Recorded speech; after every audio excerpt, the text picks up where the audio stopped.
Hello friends, welcome to game on all in one.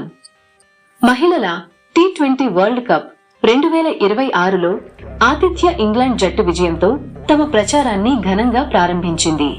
తొలి మ్యాచ్లో శ్రీలంక మహిళల జట్టుతో తలపడిన ఇంగ్లాండ్ బ్యాటింగ్, బౌలింగ్ విభాగాల్లో పూర్తి ఆధిపత్యం చాటుతూ 87 పరుగుల భారీ తేడాతో అద్భుత విజయాన్ని నమోదు చేసింది.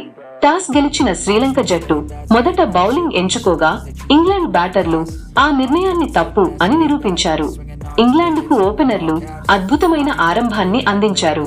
ముఖ్యంగా డానీ వాట్ హ్యాడ్జ్ శ్రీలంక బౌలర్లపై ఎదురుదాడికి దిగుతూ అద్భుతమైన శతకంతో చెలరేగింది. కేవలం 62 బంతుల్లోనే 105 పరుగులు చేసి అజేయంగా నిలిచింది. ఆమె ఇన్నింగ్స్ లో 13 ఫోర్లు, 1 సిక్స్ ఉన్నాయి. మరోవైపు అమీ జోన్స్ కూడా అద్భుతమైన బ్యాటింగ్ తో 38 బంతుల్లో 53 పరుగులు చేసి జట్టుకు మంచి పునాది వేసింది. ఆ తర్వాత కెప్టెన్ నాట్ స్కివర్ బ్రెంట్ మెరుపు ఇన్నింగ్స్ ఆడుతూ కేవలం 22 బంతుల్లోనే 46 పరుగులతో అజేయంగా నిలిచింది.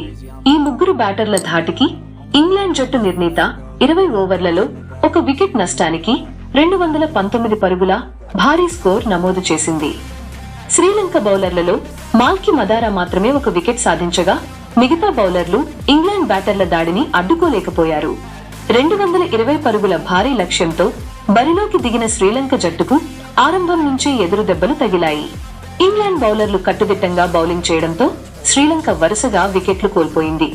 అయితే నిలక్షి డి సిల్వా ఒంటరి పోరాటం చేస్తూ 39 పరుగులు సాధించింది.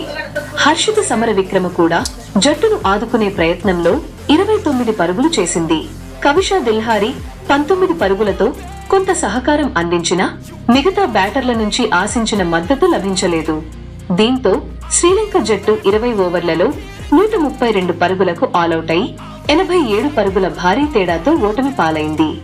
ఇక ఇంగ్లాండ్ బౌలర్ల విషయానికి వస్తే ఫ్రేయా కెంప్ అద్భుతమైన ప్రదర్శన చేసింది. 4 ఓవర్లలో కేవలం 22 పరుగులు మాత్రమే ఇచ్చి 4 కీలక వికెట్లు పడగొట్టి శ్రీలంక బ్యాటింగ్ ను కుప్పకూల్చింది. ప్రపంచ నంబర్ 1 స్పిన్నర్ సోఫీ ఎక్లెస్టోన్ తన అనుభవాన్ని ఉపయోగించి 4 ఓవర్లలో 27 పరుగులు ఇచ్చి 2 వికెట్లు సాధించింది. మరో స్పిన్నర్ చార్లీ డీన్ కూడా 18 పరుగులకే 2 వికెట్లు పడగొట్టి శ్రీలంకపై ఒత్తిడి పెంచింది. లిన్సీ స్మిత్ 1 వికెట్ సాధించగా లారెన్ బెల్ కూడా 1 వికెట్ తన ఖాతాలో వేసుకుంది. ఈ విజయంతో మహిళల T20 వరల్డ్ కప్ లో ఇంగ్లాండ్ జట్టు ఘన ఆరంభాన్ని అందుకుంది. ఇక డానీ వాట్ హ్యాడ్జ్ తన అద్భుత శతకంతో ప్లేయర్ ఆఫ్ ది మ్యాచ్ గా నిలిచింది. మరి ఫ్రెండ్స్, ఈ వరల్డ్ కప్ లో ఇంగ్లాండ్ జట్టు ఇదే జోరును కొనసాగిస్తుందా? శ్రీలంక జట్టు తిరిగి పుంజుకుంటుందా? మీ అభిప్రాయాలను కామెంట్స్ రూపంలో తెలియచేయండి. ఇలాంటి ఆసక్తికరమైన క్రికెట్ అప్డేట్స్ కోసం మా channel game on all in one ను సబ్స్క్రైబ్ చేసి బెల్ ఐకాన్ ను ప్రెస్ చేయడం మాత్రం మర్చిపోవద్దు. Thank you for watching.